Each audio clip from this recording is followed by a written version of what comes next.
Fala Bitcoiners! Na última sexta-feira o Bitcoin despencou e o sentimento de mercado virou completamente. Muita gente com medo, muita dúvida, né? Os analistas aí divididos entre continuação dessa queda ou a recuperação do mercado. Mas será que esse medo ele é justificado? Ou o mercado ele só está ali limpando o excesso de otimismo antes do próximo movimento de alta? Hoje eu vou analisar o cenário atual e te mostrar o que está por trás dessa queda e o que eu, pessoalmente, espero para o Bitcoin nas próximas semanas, os próximos dias e próximas semanas. Só que antes disso, a gente precisa contextualizar o cenário, né? O que aconteceu nesse crash e entendermos o cenário, o contexto do mercado nesse momento. A queda de sexta-feira, a gente teve uma queda violenta no mercado, onde liquidou algo em torno aí de 19 bilhões de dólares. A galera que estava muito alavancada, o mercado cripto estava muito alavancado. E tudo isso aconteceu em mais ou menos meia hora. O mercado caiu algo em torno aí de mais de 10% e voltou rapidamente, em alguns minutos aí, menos de uma hora, liquidando a galera, né? E causando muito medo no mercado cripto. Então a gente consegue notar isso, inclusive, com o indicador de medo e ganância, que está mostrando aqui, ó, medo extremo, abaixo de 25, isso foi há 17 horas atrás, mas é o que está acontecendo nesse momento, o cenário do mercado é esse. A realidade do mercado é essa. Medo extremo. Então, isso aí acaba mexendo muito com o mercado cripto, né?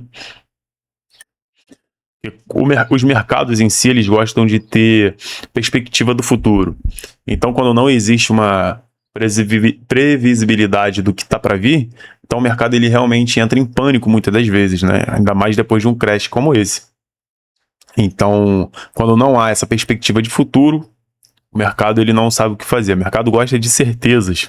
Essa que é a verdade, porque quem é operador de mercado opera expectativa, risco e expectativa. Expectativa de um movimento no futuro. Aí a gente sabe que essa queda foi uma limpeza de liquidez, um movimento que a gente conhece como shakeout, um movimento que ele vai rápido para um lado e volta rápido também para o outro lado, limpando essa liquidez aqui, né? Que acabou derrubando o preço de uma forma muito rápida, foi muito brusca. Porém, nós temos alguns suportes bem importantes aqui, como por exemplo, a gente está aqui no gráfico semanal, a gente consegue vir para o diário aqui também. A gente tinha um primeiro suporte muito forte aqui no 107K. A gente perdeu com essa agulhada, inclusive perdeu a média de 200, que é uma média muito importante no diário, no semanal também. Voltou a testar. Alguns analistas, inclusive alguns que eu respeito muito, acreditam que essa agulhada pode ter startado o bear market. Então, na visão deles, essa agulhada aqui iniciou o bear market, então esse é o próximo movimento na visão deles. Alguns que eu respeito muito, inclusive. Porém, nós temos aqui, ó, essa região de suporte muito forte, que é essa região do 99. Tá? A gente tinha aqui essa primeira, a gente perdeu ela. Tá trabalhando abaixo dela, abaixo da 200, abaixo do suporte. A gente tinha uma outra aqui, ó, nessa região de 105. Tá? Que o mercado foi lá, buscou, tá acima dela.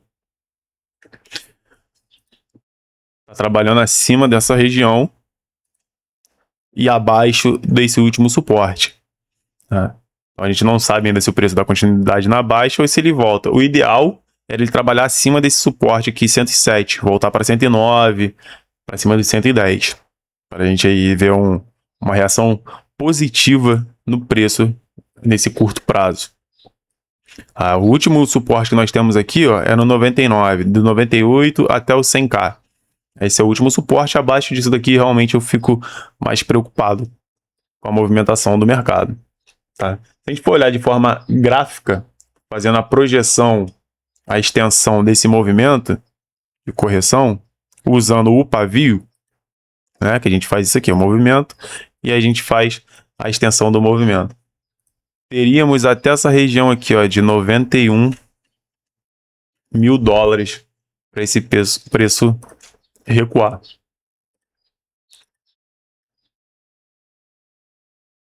esse poderia ser um movimento para de fato o mercado ele começar a subir depois, beleza? Se a gente fosse levar em projeção apenas graficamente, uma retração até aqui seria poderia ocorrer, né? Eu sinceramente não gostaria de ver isso. Se o preço perde os 100k aqui, eu já vou ficar bem preocupado e posso mudar aí a expectativa desse bull market para um bear market, de fato, tá? Graficamente também, a gente precisaria chegar aqui nessa região, chegou bem próximo, né, com essa agulhada, então, de uma forma positiva, pode já ter chego aonde deveria, para aqui agora isso aqui se tornar uma região de absorção, mercado segurar para ele voltar a subir, dando uma última pernada também, tá? Só que aqui a gente tem como analisar o seguinte: a VWAP ancorada, se a gente coloca a VWAP no fundo, tá? Tem uma sacada aqui que eu descobri ontem olhando o Bitcoin frente o USDT e o Bitcoin frente o USD. A gente tem uma diferença ali muito bacana, tá? E geralmente a VWAP ela mostra pra gente, delimita o ponto de pullback dos movimentos, tá? Aqui no caso numa continuidade, né? Por quê? Porque o mercado ele fez isso, rompeu o pivô, a gente coloca o Midas na continuidade para demarcar pra gente o pullback. Aí geralmente acerta e acerta muito. Então olha só, aqui no SDT, o Midas no diário está dando ali na região dos 105 mil, que é uma região forte também de suporte, tá? Dos investidores de longo prazo. Então ele defendeu ali, ele está entre a média de 200 e o Midas, tá? Então sendo assim, vou colocar no semanal também agora. Olha onde está o Midas. O Midas está aqui na região do 101 pelo semanal e frente ao SDT, junto dessa região com uma média de 55 que respeita muito também, ó. Toda vez pelo gráfico semanal que o preço ele se distanciou, veio fazer uma retração, ele tocou na média de 50, deu continuidade, ó. Se distanciou, tocou e deu continuidade. Então agora pode ser também uma mesma coisa para ele poder dar mais uma última pernada de alta. Então olha só onde que está a sacada. Se a gente tira do BTC USDT e coloca no BTC USB, a gente tem isso daqui, ó. Olha só. No USD, deixa eu tirar isso aqui. A gente não teve aquela pavilada. Aqui não tá marcando no USD, só no USDT, ó. Aqui. Vou tirar esse canal aqui de trás para não ficar tão poluído, ó. Vou tirar isso aqui também. Não, esse candle aqui ele deveria ter vindo até aqui embaixo na pavilada. Não teve essa pavilada no USD. Então alguns parâmetros vão mudar. Eles marcam também, ó, tá 130, aqui tá 142. É uma diferença mínima. Não vai interferir tanto nos indicadores.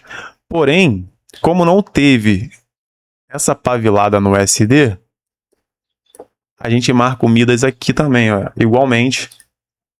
Esse fundo, já que deu continuidade. E olha lá. 104. Mercado bateu, tá defendendo. Só que olha só que interessante. Olha como o Midas, geralmente ele nos dá o ponto de pullback exato. Vou colocar o Midas. Depois que ele fez esse pivô, eu quero descobrir o próximo pullback, onde que é. Eu coloco aqui nessa mínima. Olha lá onde que dá. O pullback foi exatamente no Midas.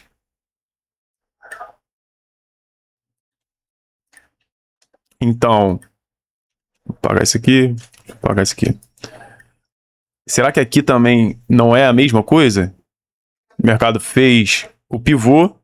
Será que a gente não descobriu onde é o pullback para o próximo movimento de alta?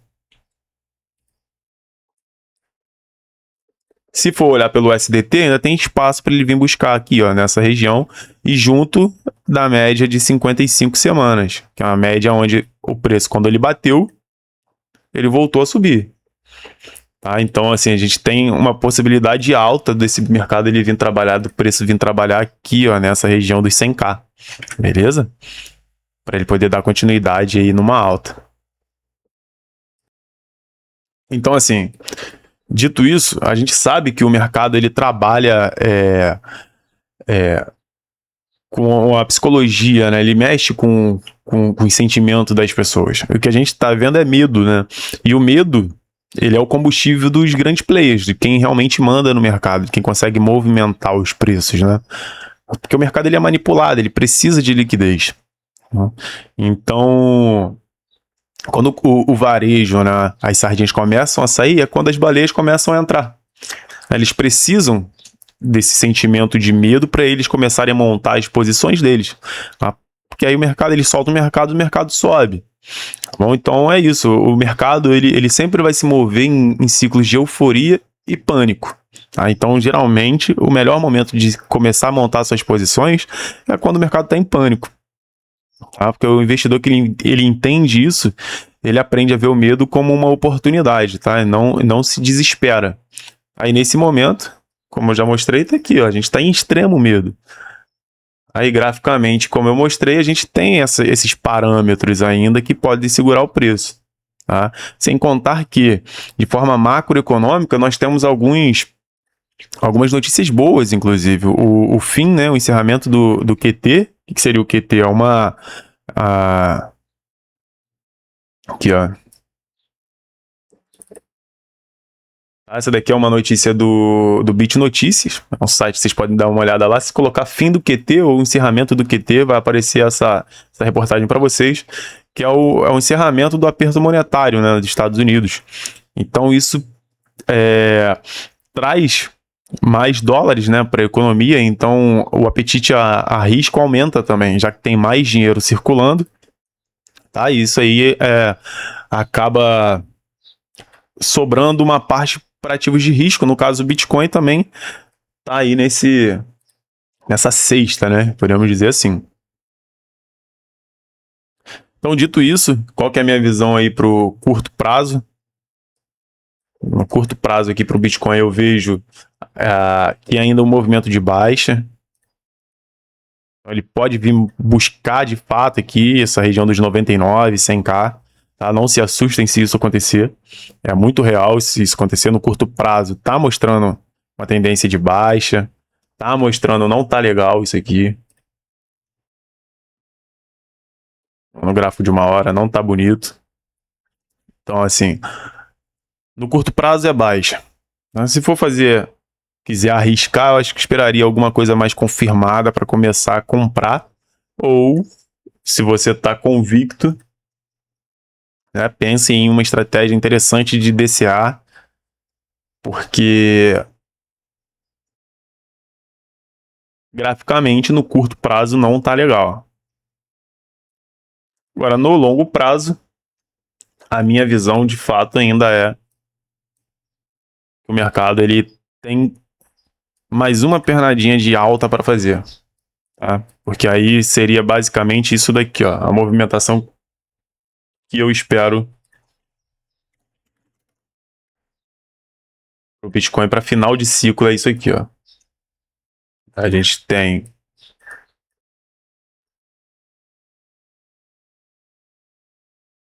isso daqui acontecendo. 2, 3, 4, 5. Para aí sim a gente iniciar um movimento de baixa, beleza? Essa aqui é a minha visão. Acredito muito que é o que está acontecendo, tá? Mas faça suas análises. A intenção do vídeo é uma forma mais educacional para te dar uma ajuda, talvez uma nova visão do que está acontecendo.